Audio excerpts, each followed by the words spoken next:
Magandang araw at ito po ang ating panibagong update. Tatlong matataas na opisyal ng Presidential Communication Office ang sinibak dahil sa kanilang connection o yung tinatawag nilang road tag or Vic Rodriguez, connection nila kay Vic Rodriguez. Kaya sinibak sila sa kanilang posisyon. Sila ang nagpakahirap noong panahon ng kampanya o bago pa man magkaroon ng eleksyon. Kumbaga, isa sila sa dahilan ng pagkapanalo ni Pangulong Marcos. Sino ang sumibak sa kanila at bakit sila dinadawit sa isyo kay Atty. Vic Rodriguez? Narito po ang kanilang kwento.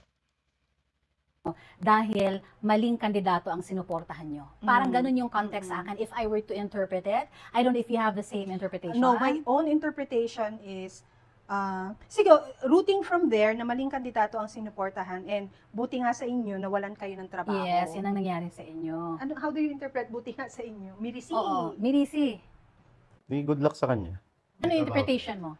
Ako? Mirisi, pag sinabi ka Mirisi, ano yung context buti doon nga sa'yo? Buti nga, parang ang dating pa sa akin yun, gaba sa inyo. Hindi naman, masyadong assume. Pero What's gaba? sa mga gaba means karma. Oh. But it's different yung parang sa Panginoon. Meron din, curse. meron din. Parang curse ka ng Panginoon. Pero meron ganun eh. May ganun karma karma. yan, ganyan. If you read through. But po kasi yung, siguro if you heard our stories, maybe you would reconsider or revisit that kind of position. Okay. I will speak for Sige, myself. go. It is also not to change your impressions or your take on us. That's on you. You have the freedom to feel Yes. such way towards us. For me, it's been a year. It's already been a year na wala na ako sa opisina. And if you only realize kung paano rin ako ni-let go, you will probably, try to reconsider kung bakit din kami nagsasalita.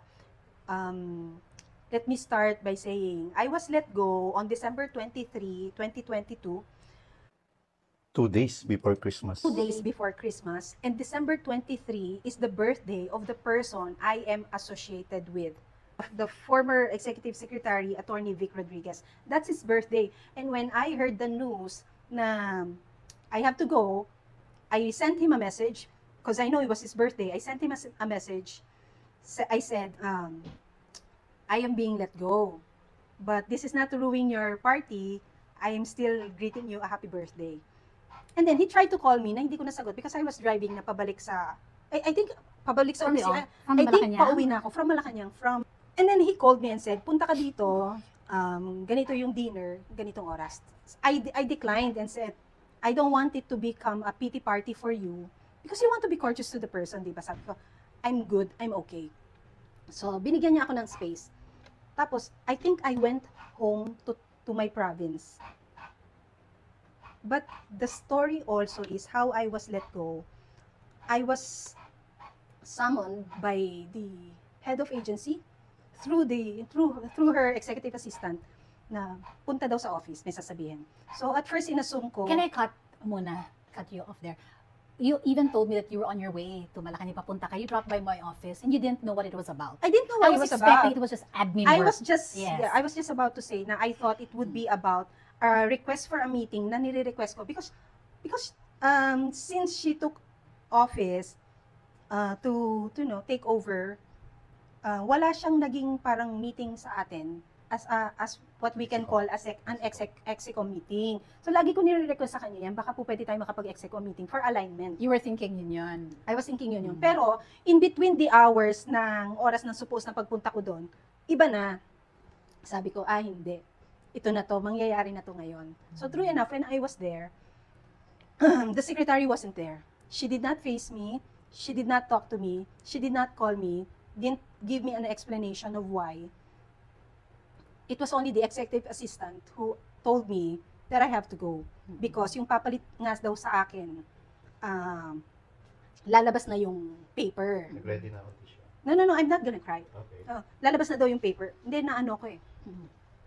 Water? You want water? So, yung kinikwento dito nitong si Pa, mga kababayan po natin, dahil sa connection niya nga kay Atty. Vic Rodriguez, kung yun din yung dahilan kung bakit inalis siya diyan sa Malacanang. So ibig sabihin po, mga kababayan po natin, Dahil marami kasing lumalabas na impormasyon galing sa Malacanang, gaya ng mga binobroadcast ni Maharlika, baka ito sila sa pinagdududahan. Kumbaga, yung loyalty nasa Pangulong Marcos ba talaga, sa administrasyon, o baka sa mga inalis na mga dating kaalyado ni Pangulong Marcos. Siyempre, si Atty. Vic Rodriguez, si Atty. Trixie, na nagsasalita nga ng mga negatibo ngayon patungkol sa mga nangyayari nga sa ating bansa. So actually, hindi naman binabatikos directly ito si Pangulong Marcos, kundi yung mga pulisiya, yung mga pangyayari na nagaganap, which is mukhang may nakikita silang kababayaan o kapalpakan ng ating Pangulo, at syempre yung mga nasa kapaligiran po nito. At yun nga ang mukhang rason kung bakit sinibak umano itong si Pam at medyo hindi nga umano makatao dahil wala man ng paliwanag kung bakit siya sibakin. At December 23 pa, 2 days umano bago magpasko, ay mukhang napakasamang regalo nga ang kanyang natanggap. So lalabas ng daily paper. Tapos alam mo ba yung literal sa pag napapanood mo yung kapag kabado, yung butil ng pawis. Nakita ko sa kanya yon. So kinakabahan siya. And because sobrang naawa naman ako sa kanya, sabi ko, okay lang yan, sabi ko, and I have to apologize to you that you are put in this situation. That you need to be the one to tell me. Tapos, edi, okay na, sige. And then, so with that decision, hindi ko sinabi sa kanila. So, come the following week, during flag ceremony, sinabi ko na kay Marlon that I was asked to go. So, I asked him to read my farewell letter to the whole body, whole PCO body after the flag ceremony, which he did.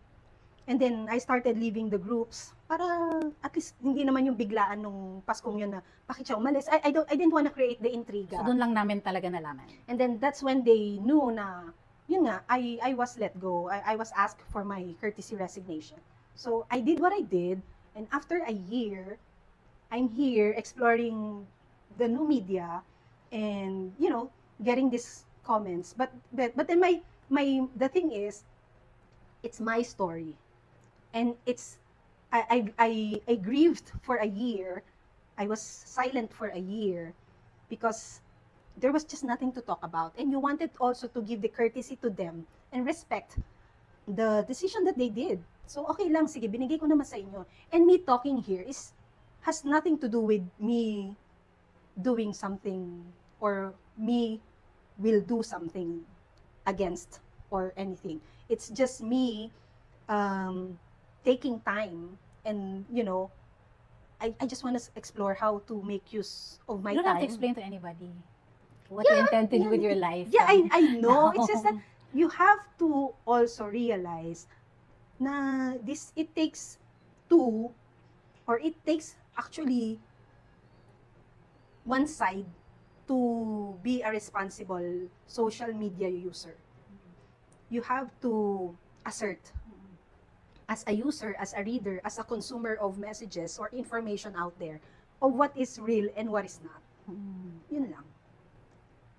Honestly, nung una talaga may pain. Ngayon, tinatawanan ko. Tulad nung sabi kong nakaraang vlog, tinatawanan ko na lang. Nung kay Pam, tinawagan niya ako nun.